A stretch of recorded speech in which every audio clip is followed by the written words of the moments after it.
The starship descended through the thick, shimmering atmosphere of Cytherean Prime, its hull glowing faintly as it pierced the planet's golden clouds. Eli Voss pressed his face against the small window of the passenger cabin, his breath fogging up the glass. Below him stretched a landscape unlike anything he'd ever seen. Fields of bioluminescent flowers pulsed in rhythmic waves, and towering crystal spires jutted out of the ground like ancient monuments. It was beautiful, surreal, and just a little bit overwhelming. Eli adjusted the strap of his backpack, which was stuffed with snacks, gadgets, and souvenirs from Earth. He had saved for years to afford this trip, part of an intergalactic tourism package that promised the adventure of a lifetime.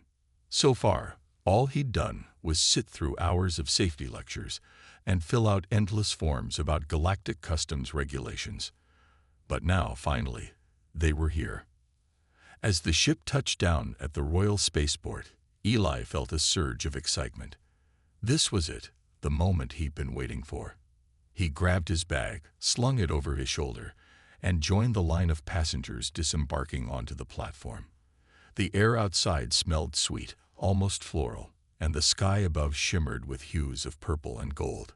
Giant holographic banners floated overhead, displaying images of the royal family alongside messages written in both Galactic Standard Script and English. "Welcome to Cytherean Prime, jewel of the Andromeda sector." "Wow," Eli muttered under his breath. "This place is insane." He followed the crowd toward the main terminal, where guides dressed in elaborate robes directed tourists to their respective shuttles. Eli found his group easily enough. They were the ones wearing matching neon green vests labeled Intergalactic Getaway Tour Group Number 42.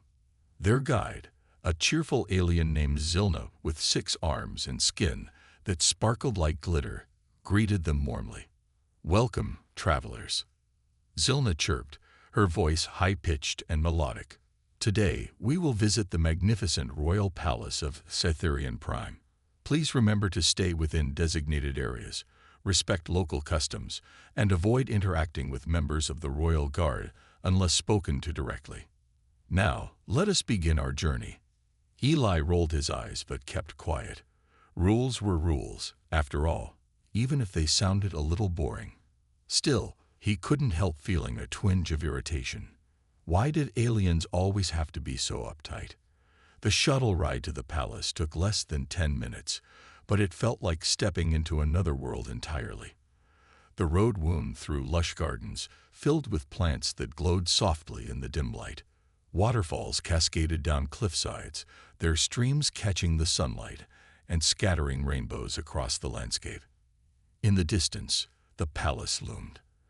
A colossal structure made of translucent blue stone that seemed to hum with energy. Its spires reached toward the heavens, and intricate carvings covered every surface, depicting scenes of ancient battles and celestial wonders. When they arrived, the tourists piled out of the shuttle, snapping photos and chattering excitedly. Eli hung back, letting the others go ahead while he adjusted the settings on his camera. He wanted to make sure he got the perfect shot of the palace gates before heading inside. As he fiddled with the lens, however, someone bumped into him from behind. "Watch where you're going, human," growled a deep, gravelly voice. Eli turned around to see a towering figure clad in gleaming silver armor. The man, or rather, the alien, was at least 7 feet tall, with sharp features and piercing red eyes. His helmet bore the crest of the Royal Guard, and his hand rested casually on the hilt of a plasma sword strapped to his side. This was Commander Zirk, one of the most feared warriors in the galaxy. "Oh, sorry," Eli said quickly, though his tone carried more sarcasm than apology. "Didn't mean to get in your way, big guy." Zirk narrowed his eyes, clearly unimpressed. "You should show more respect. This is sacred ground." Yeah, Eli replied, waving him off. "I'll try to keep my clumsy human ways in check." The commander didn't respond, but his expression darkened. Without another word, he turned and strode away, his cape billowing dramatically behind him. Eli watched him go, muttering under his breath, "What a jerk." Feeling annoyed, Eli decided to explore the palace grounds on his own. He wandered past groups of tourists gawking at statues and fountains, snapping pictures whenever something caught his eye. Eventually, he found himself standing near the entrance to the throne room, where Queen Lyria herself was scheduled to make an appearance later that day. Security was tight, with guards stationed at every corner. Eli leaned against a pillar, scrolling through the photos he'd taken so far. Most of them were decent, but none really captured the grandeur of the place.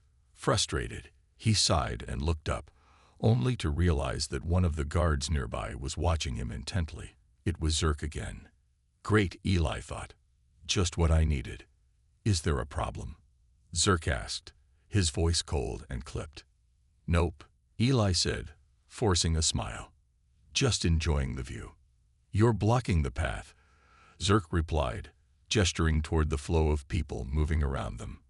Sure enough, a few tourists were giving Eli irritated glances as they tried to squeeze past. Fine, fine, Eli said, stepping aside. Happy now? Zerk didn't answer. Instead, he crossed his arms and stared down at Eli, his red eyes burning with barely contained disdain. For a moment, neither of them spoke. Then, without thinking, Eli reached into his pocket and pulled out a small bottle of hot sauce, one of the souvenirs he brought from Earth. It wasn't much, just a cheap plastic container with a cartoon chili pepper on the label, but it had come in handy during meals on the ship. Want some? Eli joked, holding up the bottle. It's spicy. Might loosen you up a bit. To his surprise, Zerk didn't laugh. Instead, his hand shot out and grabbed Eli by the wrist. Do not mock me, he snarled. Panic surged through Eli as he realized he'd gone too far. Before he could apologize, Zerk shoved him backward, causing him to stumble and drop the bottle. Hot sauce spilled everywhere, splashing onto Zerk's armored visor and dripping down the front of his chest plate. For a split second, everything went silent. Then alarms began blaring and guards rushed forward, weapons drawn. Eli froze, his heart pounding as he stared at the mess he'd made, and the furious look on Zerk's face. Oh no, he thought. What have I done? The alarms blared louder with each passing second, their shrill sound echoing through the grand halls of the royal palace. Tourists scattered in panic, some ducking behind pillars while others pressed themselves against walls to avoid the attention of the guards. Eli stood frozen in place, his wide eyes locked on Commander Zerk, who was wiping hot sauce off his visor with a gloved hand. The alien's red eyes burned with fury as he glared at Eli, who suddenly felt very small and very human.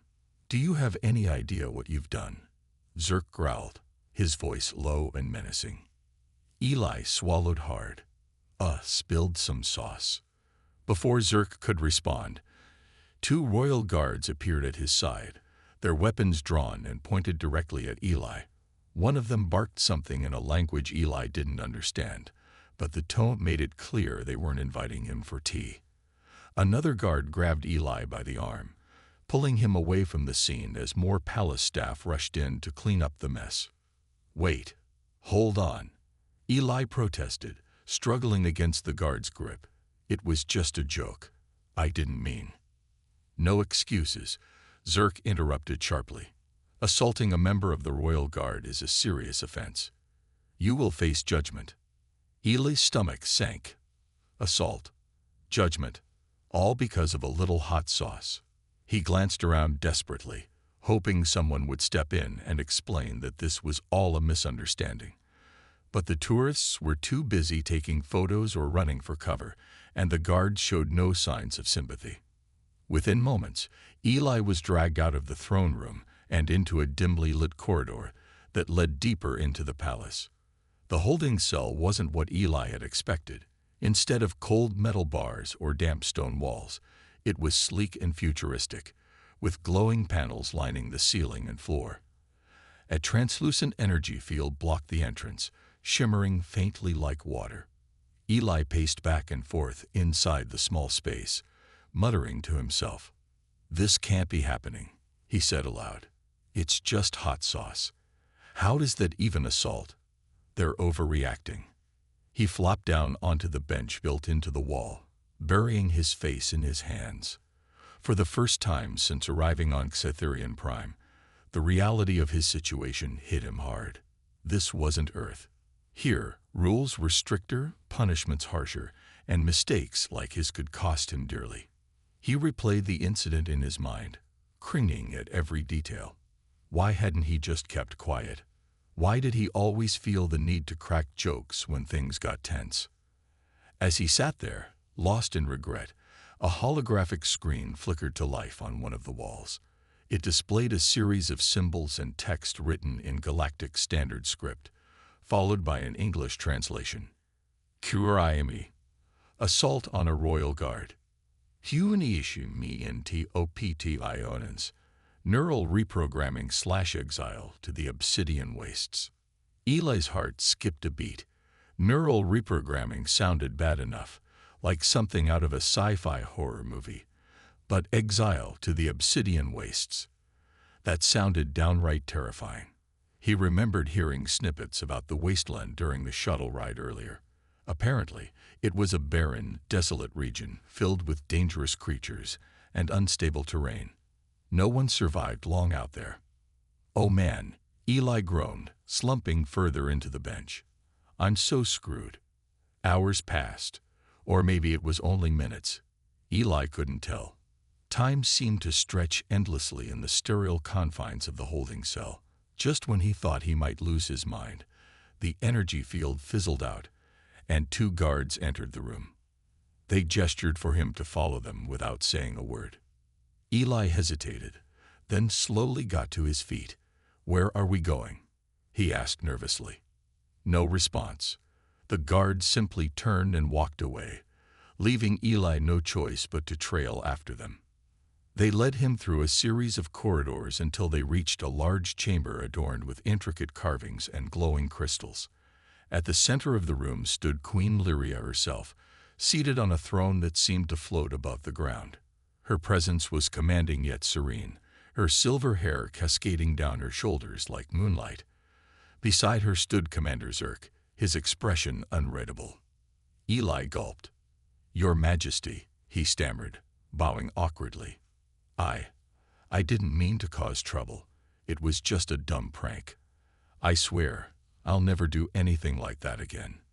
Queen Lyria studied him silently, her piercing gaze making Eli feel like an insect under a microscope.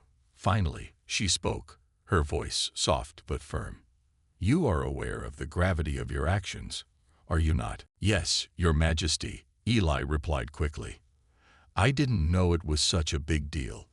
I thought it was just, well, funny. I didn't realize it would upset anyone." Zerk stepped forward, his armor clinking softly. "This is not a court jester act, human. The Royal Guard exists to protect the monarchy and maintain order. Any act of disrespect toward us is an act of defiance against the crown itself." Eli winced. "I get it now. Really, I do. I promise I won't make fun of anyone else while I'm here. Can we just call it a mistake and move on?" Queen Lyria exchanged a glance with Zerk before turning back to Eli. Unfortunately, justice cannot be so easily dismissed. However, she paused, leaning slightly forward. "There may be another path for you, a way to redeem yourself." Eli blinked in confusion.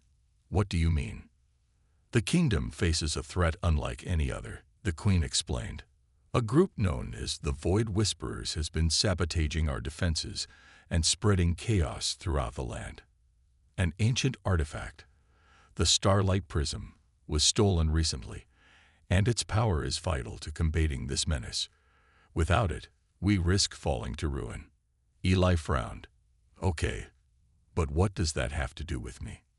"You will retrieve the Starlight Prism," Zerk declared, his tone leaving no room for argument. "It is located deep within the obsidian wastes, guarded by hostile forces. If you succeed, your crimes will be forgiven. If you fail..." He let the sentence hang ominously. Eli's jaw dropped. "Are you serious? Send me into some death trap? What if I say no?"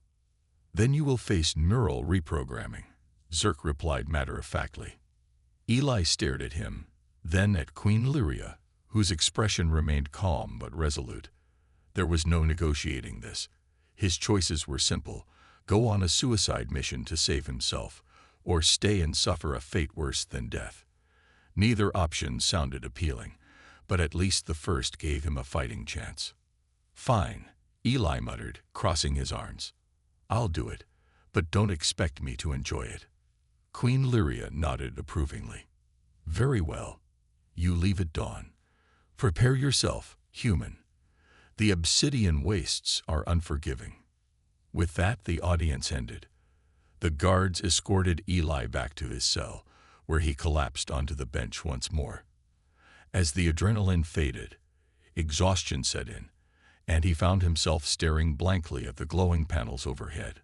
"Well," he whispered to himself, "this day just keeps getting better and better." The next morning came far too quickly. Eli was roused from a restless sleep by the sound of footsteps outside his cell. When the energy field deactivated, he saw Zilna, the cheerful six-armed tour guide, waiting for him. She handed him a small bag containing supplies, a canteen, a ration pack, and a map marked with the location of the Starlight Prism. "I volunteered to accompany you to the edge of the wasteland," Zilna chirped, her usual optimism muted by concern. "But beyond that, you're on your own." "Thanks," Eli said dryly. "That makes me feel so much better." They boarded a transport vehicle that took them to the outskirts of the palace grounds. From there, they traveled across the shimmering fields of bioluminescent flowers until they reached the border of the obsidian wastes. The landscape changed abruptly, transforming into jagged rocks, swirling sand dunes, and eerie black clouds that blocked out the sun. It looked every bit as deadly as Eli had imagined. As Zilna bid him farewell, she placed a tiny device in his hand. "This beacon will guide you to the temple where the prism is hidden. Good luck, Eli Voss. May the stars shine upon you." Eli watched her disappear into the distance, clutching the beacon tightly. He took a deep breath, steeling himself for what lay ahead. Whatever happened next, one thing was certain: he couldn't afford to mess up again. And with that, he stepped into the obsidian wastes, ready, or as ready as he'd ever be, to face whatever horrors awaited him. The obsidian wastes stretched endlessly before Eli, a desolate expanse of jagged rocks, swirling sands, and ominous black clouds that blotted out the sky. The air was thick with an eerie silence, broken only by the occasional howl of the wind or the distant screech of unseen creatures. Eli tightened his grip on the beacon Zilna had given him, its faint blue light pulsing rhythmically in his hand like a heartbeat. It was the only thing guiding him through this nightmare. He adjusted the strap of his backpack, which now felt heavier than ever. Inside were the meager supplies Zilna had packed for him: a canteen half filled with water, a ration pack of tasteless energy bars, and a small toolkit containing basic tools. He glanced at the map she provided, though it wasn't much help. The Starlight Prism was located deep within the ruins of an ancient temple, but the path to get there was marked only by vague symbols and cryptic notes. "This is insane," Eli muttered under his breath as he trudged forward. "Why did I even agree to this? Oh right, because the alternative was brainwashing." He shook his head, trying to focus. Complaining wouldn't change anything. If he wanted to survive and avoid neural reprogramming or exile, he needed to find that prism. But first, he had to make it through the wasteland alive. After hours of walking, Eli's legs ached and his throat burned from thirst. The terrain grew rougher with every step, forcing him to climb over sharp boulders and navigate treacherous ravines. Just when he thought he couldn't go any further, he spotted something unusual up ahead, a faint glow emanating from behind a cluster of rocks. Curiosity tugged at him. Maybe it was another traveler, or worse, one of the Void Whisperers. Either way, he needed answers. Cautiously, he approached the source of the light, keeping low to avoid detection. What he found surprised him. Sitting cross-legged near a makeshift campfire was a figure wrapped in tattered robes. At first glance, they looked human, but as Eli drew closer, he noticed subtle differences. Their skin shimmered faintly, and their eyes glowed a soft green. This wasn't just some stranded explorer. This was an alien. "Who are you?" Eli called out, his voice trembling slightly. The figure turned slowly, revealing a tired but kind face. "Dr. Kale," they replied in accented English. "And you must be the human sent here to retrieve the Starlight Prism." Eli blinked in disbelief. "How do you know about that?" Kale chuckled softly. "Word travels fast in these parts, especially when it involves the royal family. Now, sit down before you collapse. You look like you haven't eaten or rested in days." Reluctantly, Eli joined Kel by the fire. The warmth was a welcome relief against the biting cold of the wasteland. As he sipped water from his canteen, he studied the stranger. Kale didn't seem threatening. In fact, they radiated an aura of calm wisdom. Still, Eli couldn't let his guard down completely. "So," Eli began after a moment, "what's your story? What are you doing out here?" Kale sighed, staring into the flames. "I'm an exiled scientist. Once, I worked for the royal family, studying artifacts like the Starlight Prism. But when I discovered certain truths about the Void Whisperers, I spoke out against the monarchy. They didn't take kindly to dissent." Eli frowned. "Truths? Like what?" "The Void Whisperers aren't invaders from another dimension," Kale explained. "They're a splinter faction of the royal family itself. Centuries ago, they disagreed with the ruling monarch's policies and were banished to the wastelands. Over time, they became twisted by bitterness and revenge. The Starlight Prism was originally used to seal them away, but now that it's gone, they'd grown stronger." Eli stared at Kale, his mind racing. "Wait, so the royal family lied about all this? About who the Void Whisperers really are?" Kale nodded grimly. "It's easier to paint them as monsters than admit the truth. But enough about politics. Tell me, why did they send you to retrieve the prism? Surely they have trained soldiers for such tasks." Eli hesitated, then recounted the events leading up to his mission. The hot sauce incident, the judgment, and Queen Lyria's offer. By the end of his story, Kale was laughing quietly. "You assaulted Commander Zirk with condiments," Kale said, shaking their head. "Only a human would think of something like that." "It seemed funny at the time," Eli protested, his cheeks flushing. "Anyway, what's done is done. Now I need to get that prism back, or I'm toast." Kale leaned back, stroking their chin thoughtfully. "Perhaps I can help you. In exchange for safe passage back to the palace, once this is over." Eli raised an eyebrow. "You want me to vouch for you? After everything you just said about the royal family?" "I've paid my dues," Kale replied firmly. "Besides, someone needs to ensure the prism is used properly. Without proper guidance, even well-meaning people can cause more harm than good." Eli considered this for a moment.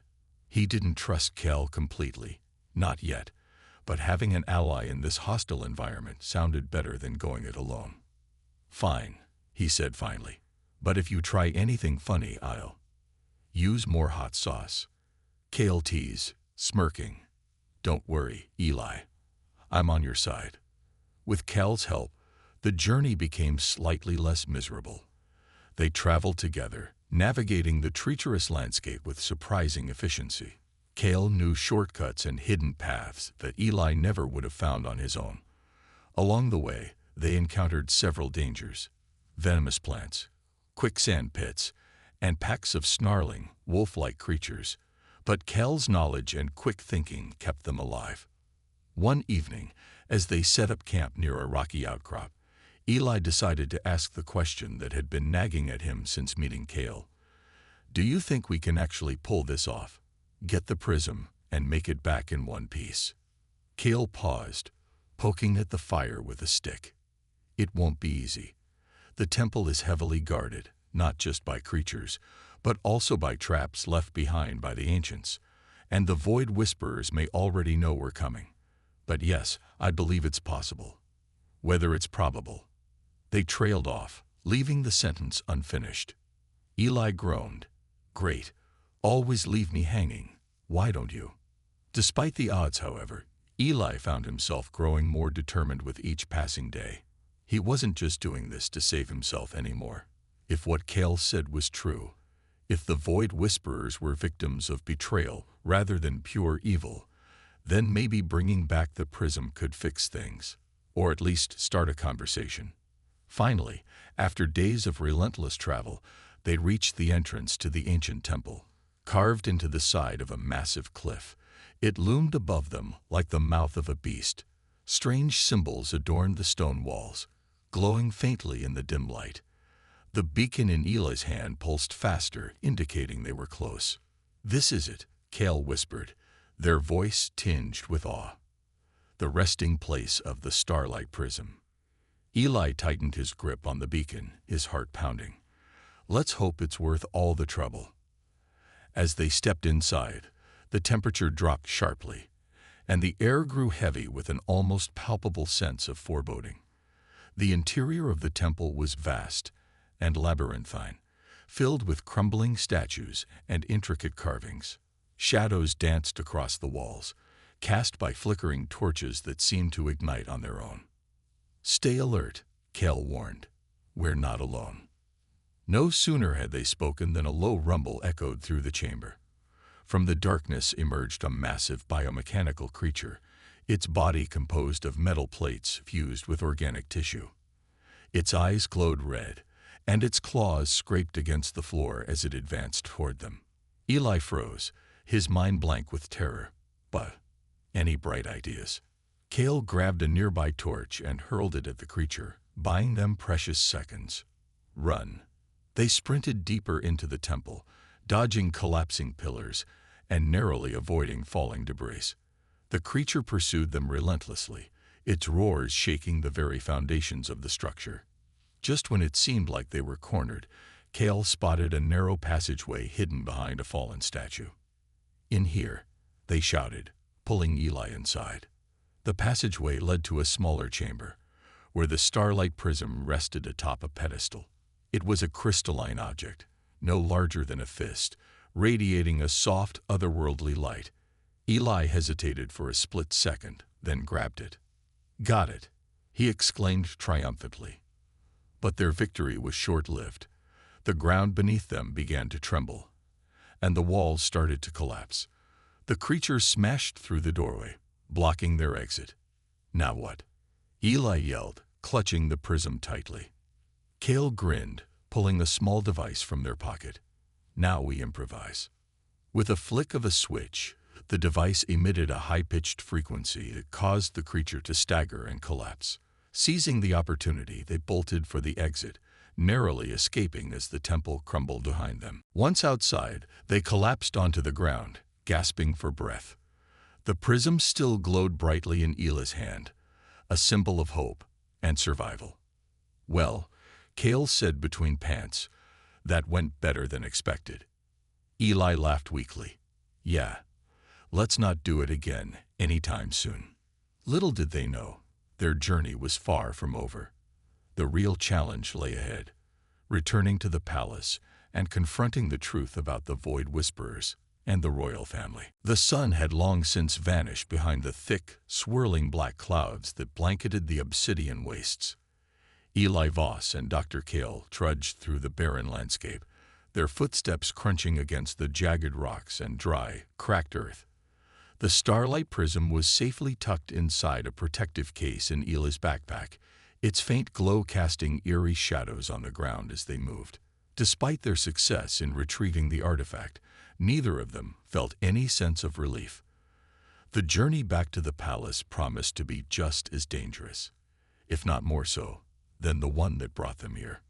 Cale led the way, their glowing green eyes scanning the horizon for signs of danger. They carried a makeshift staff topped with a shard of crystal that emitted a soft light, illuminating their path. Eli followed closely behind, clutching his flashlight tightly. Every sound, the rustle of the wind, The distant screech of unseen creatures made him jump. He couldn't shake the feeling that they were being watched. "So," Eli said after a while, breaking the oppressive silence, "what happens if the Void Whisperers find us before we get back?" Cale glanced over their shoulder, their expression unreadable. "Let's hope it doesn't come to that." "That's not exactly reassuring," Eli muttered under his breath. "It wasn't meant to be," Cale replied sharply. "The Void Whisperers are no ordinary foes. They're cunning, ruthless, and desperate. With the prism in our possession, we've made ourselves a target. If they catch us..." Cale trailed off, leaving the rest unsaid. Eli swallowed hard. Got it. No pressure or anything. Despite Cale's warnings, the first few hours of their return journey passed without incident. The wasteland stretched endlessly around them, bleak and lifeless save for the occasional twisted tree or skeletal remains of some unfortunate creature. But as night fell, the temperature plummeted, and the winds picked up, howling like banshees across the desolate plains. "We need to find shelter," Cale announced suddenly, stopping in their tracks. "This storm will only get worse." Eli squinted into the darkness, trying to make out anything resembling cover. "Shelter? Out here? Are you sure there's even?" "There." Cale pointed toward a cluster of boulders partially buried in the sand. Beyond them, the faint outline of a cave entrance became visible. Without waiting for Eli's response, Cale hurried toward the cave, their staff lighting the way. Eli followed reluctantly, his mind racing with worst-case scenarios. What if the cave was already occupied by something far more dangerous than the cold? Still, he knew better than to argue. Cale seemed to know what they were doing, at least most of the time. Inside the cave, the air was damp and musty, carrying the faint scent of sulfur.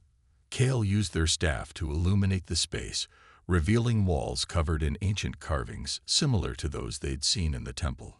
Eli shivered, though whether from the chill or the unsettling atmosphere, he couldn't tell. "This place has been here for centuries," Cale murmured, running their fingers over the carvings. "It might have been a refuge for travelers or prisoners." "Great," Eli said sarcastically. "Just what I wanted to hear." Cale ignored him, setting down their pack and rummaging through it. "We'll rest here until the storm passes. Keep your voice down. Sound carries in caves like this." Eli nodded, sitting cross-legged on the cold stone floor. He pulled out the protective case containing the starlight prism and stared at it thoughtfully. Its glow pulsed gently, almost rhythmically, as if alive. "Do you think it knows we're trying to help?" he asked quietly. Cale glanced at him, raising an eyebrow. "Help? You mean returning it to the royal family so they can use it to suppress the Void Whisperers again?"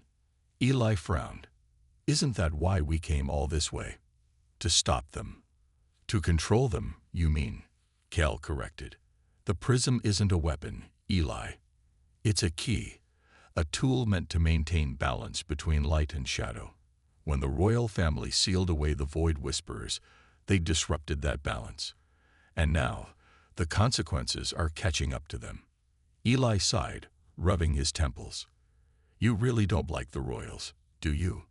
"It's not about liking or disliking them," Cale replied. "It's about truth.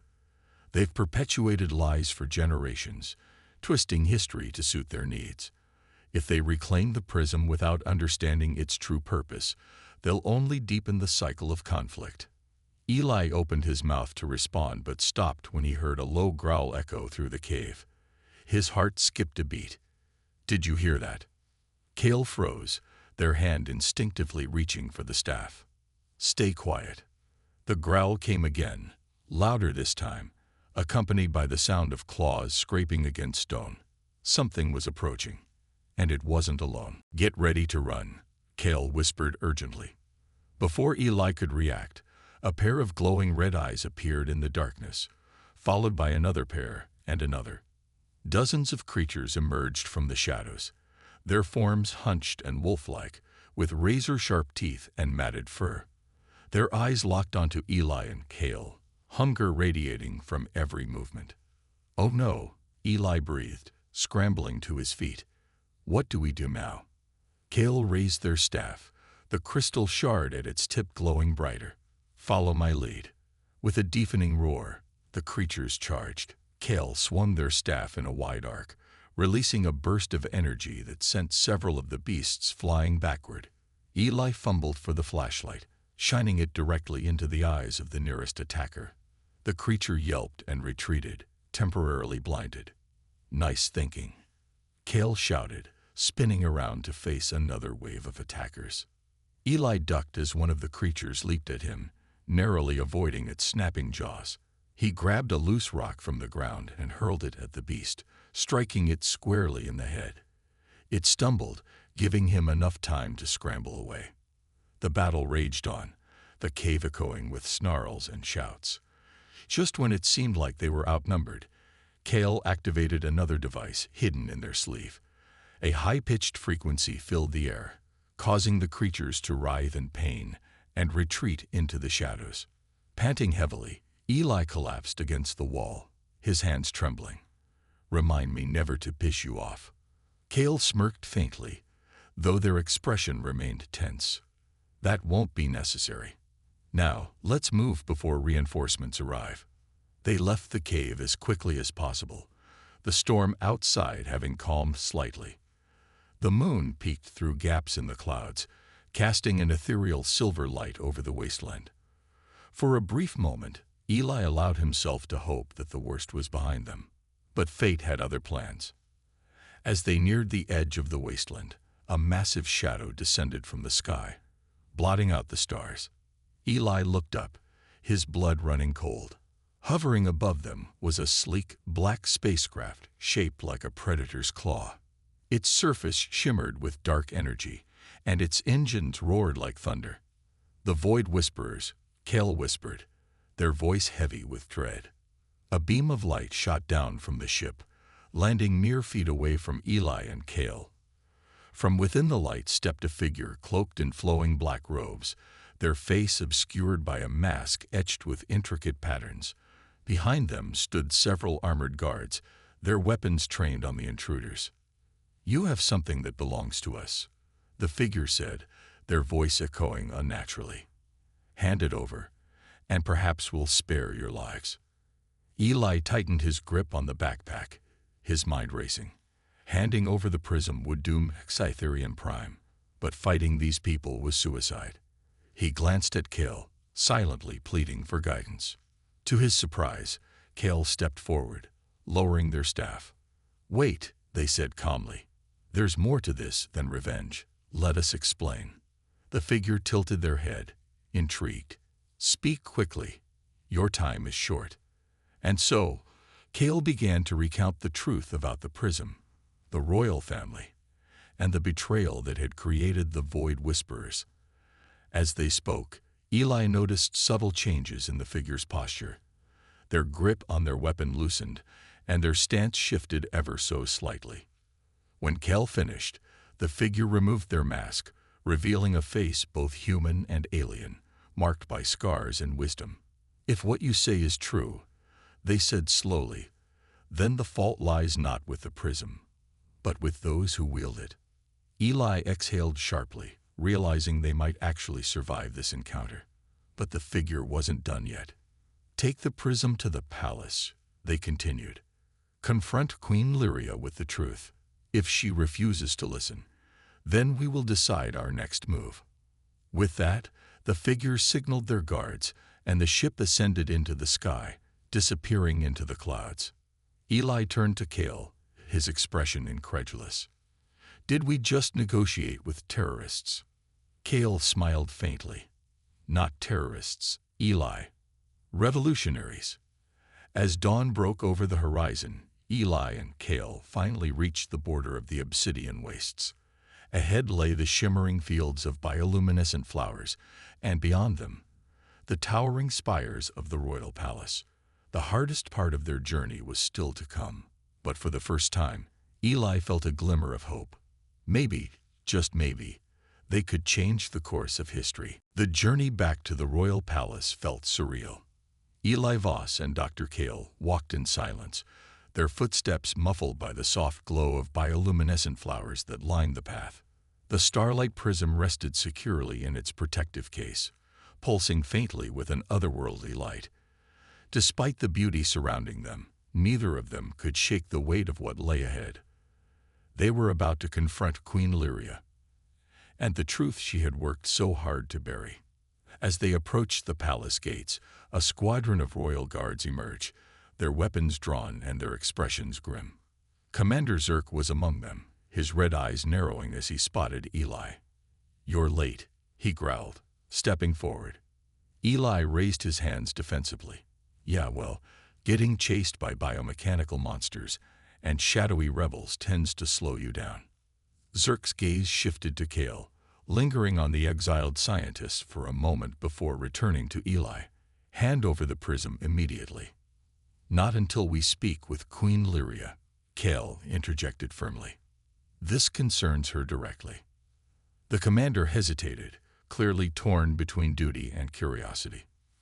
Finally, he gestured for the guards to lower their weapons. "Very well. Follow me." The throne room was as grand and intimidating as Eli remembered. Queen Lyria sat atop her floating throne, her silver hair cascading like moonlight and her expression unreadable. She watched silently as Eli and Kale entered, flanked by guards. Behind her stood Commander Zerk, his hand resting on the hilt of his plasma sword. Eli stepped forward nervously, clutching the protective case containing the starlight prism. "Your Majesty," he began, bowing awkwardly. "We've retrieved the artifact, but there's something you need to hear first." Lyria raised an eyebrow, her voice cool and measured. "Speak." Kale took a step closer, their glowing green eyes meeting the Queen's piercing gaze. "Your Majesty, the Void Whisperers are not invaders from another dimension. They are your own people, descendants of those banished centuries ago for opposing the monarchy. The starlight prism was used to seal them away, creating a cycle of suffering and resentment that continues to this day."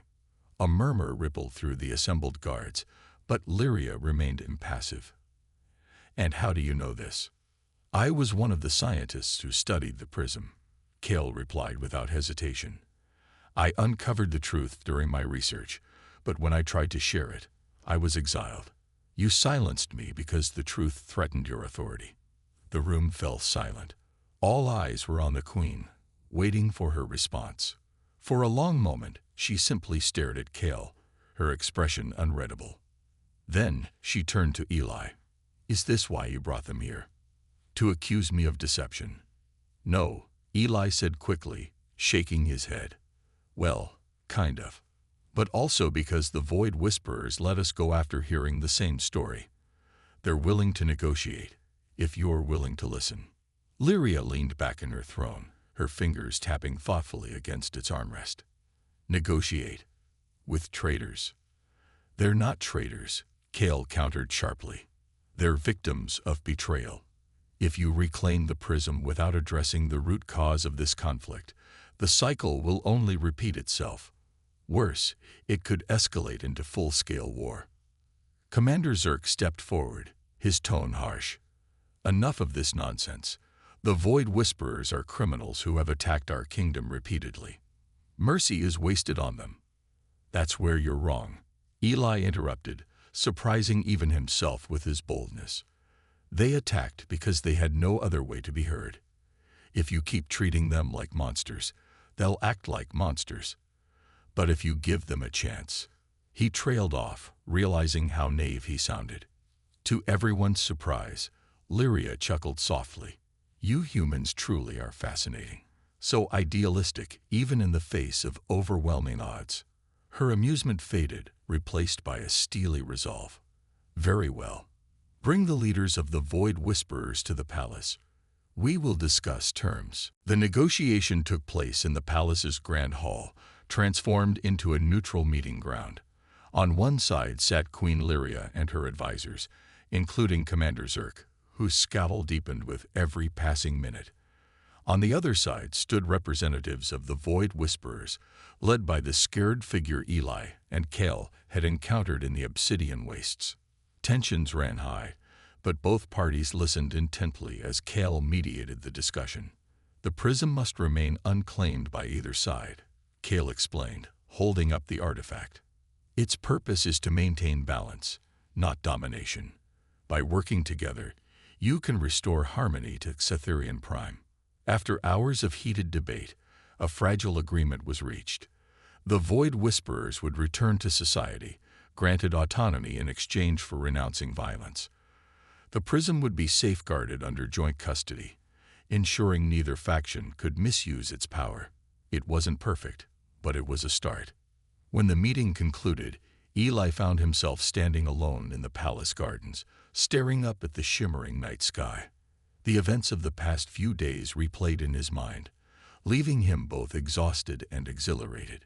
He hadn't expected to change the course of history when he signed up for an intergalactic vacation. But here he was. "You did well," a familiar voice said behind him. Eli turned to see Commander Zerk approaching. His usual stoic demeanor softened slightly. In his hand, he held a small vial of alien hot sauce, its label printed in galactic standard script. "Consider this a token of respect," Zerk said, handing it to Eli. "Though I suggest using it wisely." Eli accepted the gift with a mix of amusement and apprehension. "Thanks, I guess. Does this mean we're cool now?" Zerk smirked faintly. "Don't push your luck, human." Before Eli could respond, Kale joined them, their glowing eyes twinkling with mischief. "So, what's next for our accidental hero?" Eli shrugged, smiling despite himself. "I don't know. Maybe find a planet where I won't accidentally start a revolution." Kale laughed softly. "Good luck with that." As they stood there beneath the stars, Eli realized something important. His impulsive decision to assault Commander Zerk with hot sauce, a moment of sheer idiocy, had led to the adventure of a lifetime. More than that, it had taught him valuable lessons about courage, responsibility, and the power of truth. With a final glance at the palace, Eli boarded the shuttle that would take him back to the starship bound for Earth. As the craft lifted off, he gazed out the window at the shrinking form of Cytherian Prime, its spires glimmering like jewels against the vast expanse of space. "Well," he murmured to himself, "that was definitely memorable." And with that, Eli Voss set his sights on the horizon, ready for whatever adventures awaited him next.